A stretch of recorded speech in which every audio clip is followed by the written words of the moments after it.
وآخر دعواهم أن الحمد لله رب العالمين۔ عورت کی نماز کے بارے میں آپ صلی اللہ علیہ وسلم نے ایک بات بتائی ہے۔ روایت کر رہی ہیں ام حمید، روایت ہے رسول اللہ صلی اللہ علیہ وسلم کی مسند احمد میں موجود ہے 27090۔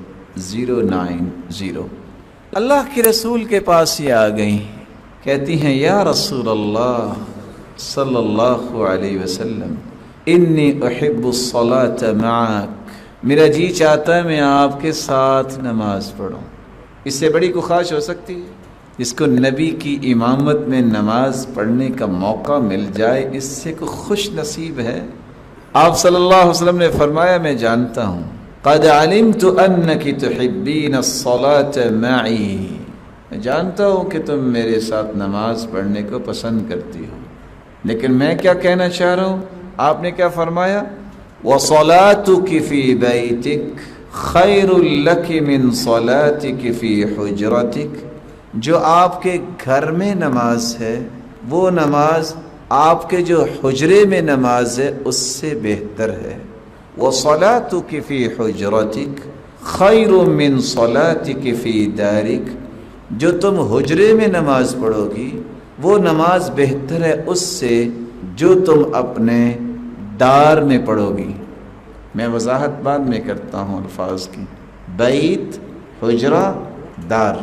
پھر آپ نے فرمایا وصلاتک فی دارک خیر لک من صلاتک فی مسجد قومک، جو تم اپنے دار میں گھر میں نماز پڑھو گی وہ کسی مسجد میں جا کے پڑھو گی تو اس سے بہتر ہے۔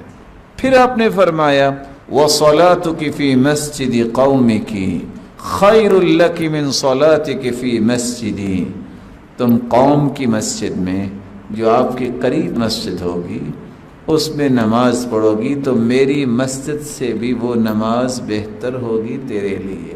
یہ کس کو کہا جا رہا ہے؟ خواتین کو۔ 5 لفظ ہیں، بیت، حجرہ، دار، اور 2 لفظ اور ہیں مخدع، خدر۔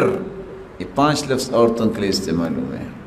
بیت اور دار، دار اس گھر کو کہتے ہیں جس کی 4 دیواری ہو۔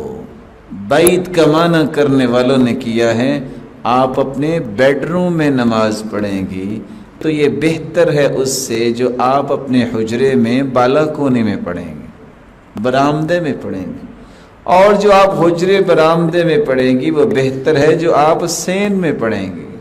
وہاں کوئی نہیں دیکھ رہا، یہاں تھوڑا سا موقع، یہاں اور موقع، اور جو اپنے گھر کی 4 دیواری میں پڑھو گی وہ مسجد سے زیادہ بہتر ہے۔ کس کے لیے؟ عورت کے لیے، مرد کے لیے نہیں۔ مخدع اور خدر، مخدع اس جگہ کو کہتے ہیں جہاں نفیس چیزیں چھپائی جاتی ہیں۔ آج کل کیا نام دے رہے ہیں آپ لوگ؟ یہ تو شہروں میں ہو سکتا ہے، گھر کے اندر خصوصی کمرہ بھی ہوتا ہے نا، جہاں کوئی سونا چاندی رکھا ہوتا ہے، کچھ ڈالر شلر پڑے ہوں، جس جگہ آپ خزانہ رکھتے ہیں اس کو مخدع بولتے ہیں۔ آپ صلی اللہ علیہ وآلہ وسلم نے فرمایا جو اس جگہ چھپ کے عورت تم نماز پڑھو گی وہ سب سے بہتر ہے۔ ام حمید رضی اللہ تعالی عنہا جب یہ بات انہوں نے سنی واپس گئیں، اس نے گھر کے اس کونے میں نماز کی جگہ مختص کی جہاں اندھیرا تھا، جہاں کسی کی نظر بھی نہ پہنچے۔ اور آگے حدیث کے الفاظ کیا ہیں؟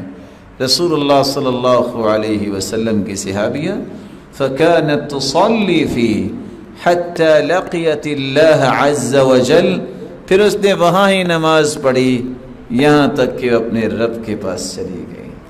کبھی ان باتوں کو پڑھنا تو چاہیے۔ ہم کہتے ہیں نہیں، عورت کو گھر سے باہر نکالو گے تو کام بنے گا۔ عورت کو بازار کی زینت بنانا، عورت کو 4 دیواری سے باہر دھکیلنا ظلم بھی ہے، پریشانی بھی ہے، اور شریعت کی مخالفت تو ہے ہی ہے، خاندانوں کے توڑنے کا آسان طریقہ بھی ہے۔ کاش ان مسلمان عورتوں کو بھی یہ بات سمجھ آ جائے کہ مسلمان عورت کی عزت اس میں ہے کہ وہ گھر میں قرار پکڑے۔